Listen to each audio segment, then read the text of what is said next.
Ashira Nelson, also known as Savvy Girl Money. Last week I discussed the personal balance sheet that I created and wanted to share with you guys.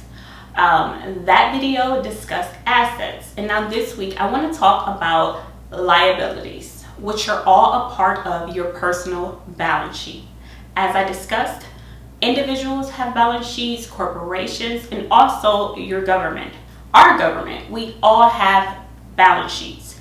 And I want to help you guys to create a personal balance sheet in order to start making better decisions with your cash. And to help build wealth, the more assets, the more income you have coming in, those are the things that help you to build wealth. And you always want your asset column to be larger than your liabilities. So this week, let's dive into our liabilities. So Investopedia.com described liabilities as an obligation to or something that you owe to somebody. So remember guys, if you owe the bank, a mortgage broker, credit card company, anybody you owe or the debt that you owe should be in your liability column. Liabilities tend to make or always make your money go out the door. They don't normally bring money in the door, but liabilities take away your cash and ultimately reduce your net worth. So we want to start tracking these items, to start reducing these items as low as we possibly can.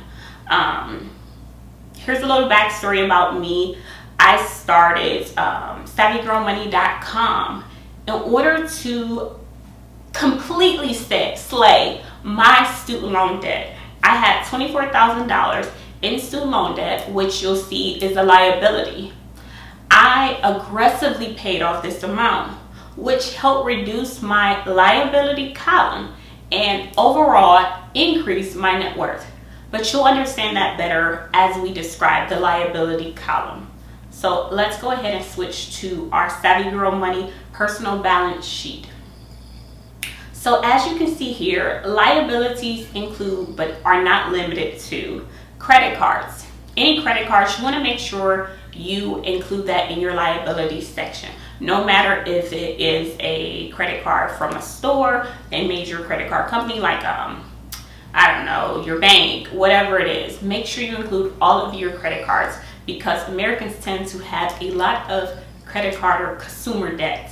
Any personal loans like payday loans, I don't care. Whatever personal loans you have out there or even business loans, you need to make sure you include that in your liability section. This is so important because it's all about listing it out so that you know. Listing it makes it real. Writing it down makes it real. Let's hold ourselves accountable and be adult about it. Hey. Next we have our student loans. The exact reason as to how I even started the whole Savvy Girl Money brand.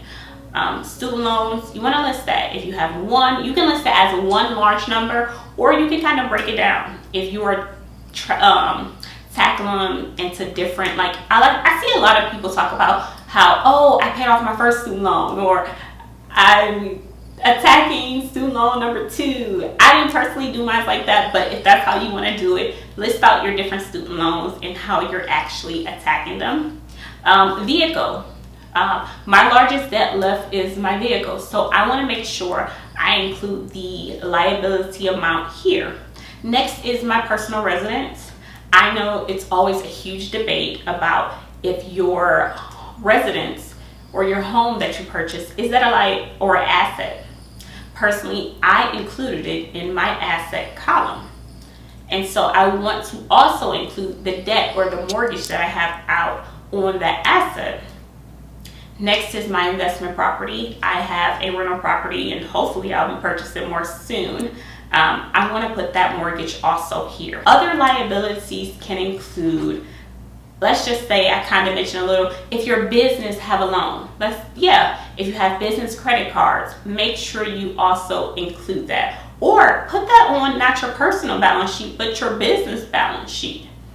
And you can have tons of other liabilities. Let's say you owe a family member. put that down. You might have not thought of that as a liability, but that is truly a liability. But last week we discussed our assets. This week we discussed our liabilities. And it's important because if you scroll down a little, it gives us our net worth. So assets minus liabilities will give us our net worth. And we want to make sure we understand what's included in each column to ultimately get a higher net worth. So guys, pay down those liabilities, focus on increasing your assets to overall have a higher net worth. Remember, net worth creates wealth. The larger your net worth, the more wealthier you'll become. So thank you for watching. If you have not done so, make sure you subscribe to my channel. And if you're not doing so, go follow me on Instagram at Savvy Girl Money. See you guys again next week.